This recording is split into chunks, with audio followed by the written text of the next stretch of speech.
Je suis actuellement le responsable de la région de l'Atlantique et bien sûr le responsable partant. J'ai occupé le poste de directeur des missions de cette église de Pentecôte pendant 2 mandats, c'est-à-dire de 2009 à ce jour. Mon prédécesseur, c'était l'apôtre Marc Kapoin Fachao, le président sortant, celui qui était le premier directeur des missions, et je l'ai remplacé en 2009, et lui, il est devenu le président de l'église. Et pendant ces 2 mandats, je peux affirmer que le Seigneur a été à nos côtés. Nous avons travaillé d'arrache-pied parce que dans le pays, c'est-à-dire au Bénin, les fidèles avaient du mal à comprendre ce que c'est que la mission.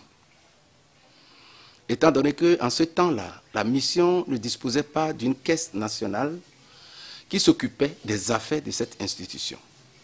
De 2009 à 2019, nous nous sommes battus pour faire comprendre aux fidèles l'importance et le rôle de la mission dans notre pays. Cela n'a pas été facile, mais le Seigneur a été de nos côtés. Parce que le Seigneur nous a également aidés à poser des actes concrets comme l'achat des parcelles. Nous avons acheté des domaines, je crois 17 ou 18. Les chapelles que nous avons aidées s'élèvent à 14. Et nous avons aussi aidé à la construction de 2 grandes maisons pastorales. Bien, je crois que tout n'est pas rose. Et je ne peux pas dire que nous sommes meilleurs par rapport à ceux qui nous ont précédés.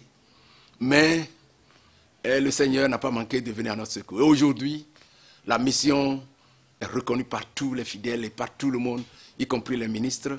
Et chacun se bat pour que cette institution puisse aller de l'avant. Et je suis fier de passer à la main à une personne qui ne va plus passer par les pistes que moi j'avais empruntées.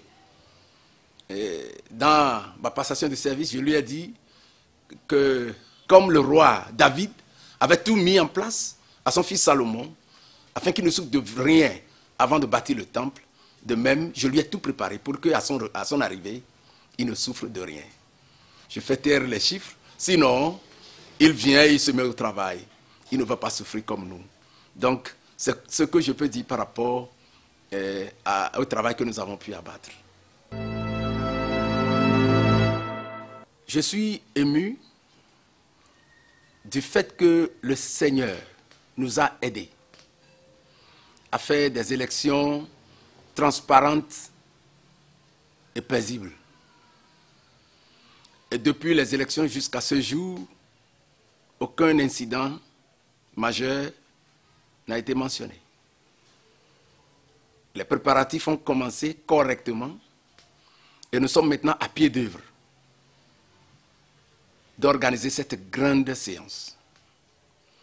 C'est une séance historique, étant donné que le président Marc Kapoin Fachao a fini son second mandat et il veut passer la main à son successeur.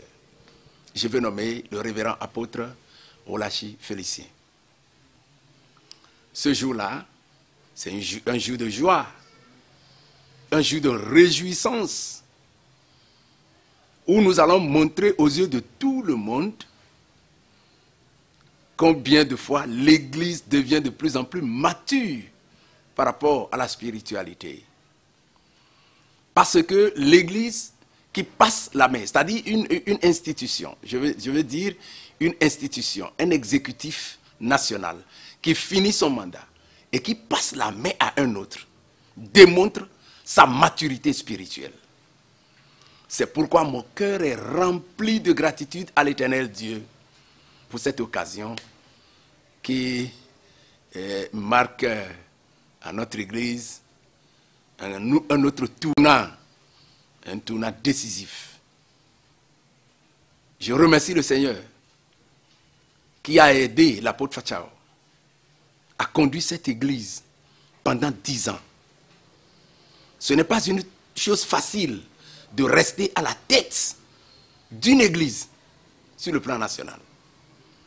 Et je prie que le Seigneur le fortifie, que le Seigneur le galvanise encore et affûte ses âmes pour qu'il puisse encore aller sur d'autres fronts.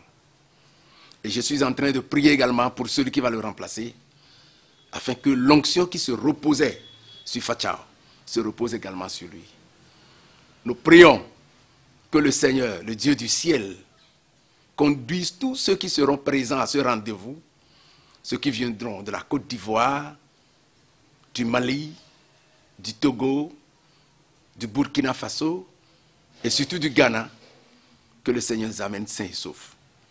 Et que ce jour-là puisse marquer encore aux yeux de tous combien de fois nous sommes matures dans l'église de Pentecôte. Donc moi je suis très heureux, je suis très heureux. Mes impressions sont très bonnes.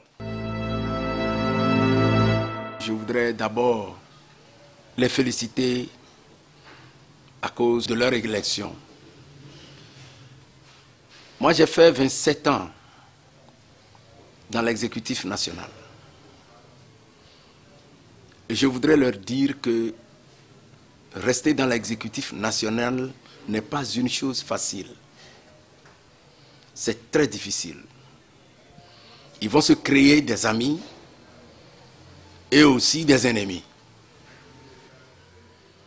Des fois, ils passeront des nuits blanches à cause des problèmes agaçants, des problèmes compliqués qui seront soumis à leur table. Mais je leur demande de faire recours au Seigneur. La clé de la réussite, c'est la prière. S'ils ne se donnent pas la prière, à l'humilité et au travail bien fait, je ne sais pas s'ils iront loin. Par ailleurs, aucun groupe ne peut fonctionner sans l'union ou sans l'unité. Et aucun groupe ne peut jamais dire que du début de leur rencontre ou bien de leur association jusqu'à la fin, que tout est rose, qu'il n'y avait pas de problème, personne n'a offensé personne, aucun ne peut le dire. Même le Seigneur Jésus avait eu des problèmes avec Pierre, c'est pourquoi il lui a dit, « Arrête-toi de moi, Satan !» Donc il y aura des différends parmi eux. Mais le conseil que je leur donne, c'est qu'ils fassent fi à ces différends. Et qu'ils soient unis, qu'ils soient soudés, et qu'ils soient surtout discrets. Sans discrétion, ils vont s'exposer au public. Ils vont exposer leur nudité. Et les gens verront qu'ils sont incompétents. C'est pourquoi je leur demande d'être premièrement humble, d'être laborieux au deuxième, d'être courageux, qu'ils soient des travailleurs, des infatigables, et par-dessus tout, qu'ils fassent toujours recours à la prière. Et qu'ils sachent qu'un grand, c'est un grand, c'est-à-dire, des gens vont les poignarder, des gens vont les attaquer, innocemment. Mais ils doivent avoir le cœur d'un père et pardonner tous ceux-là qui, involontairement, vont les offenser. Qu'ils ne payent jamais le mal pour le mal, ni la rétribution pour la rétribution.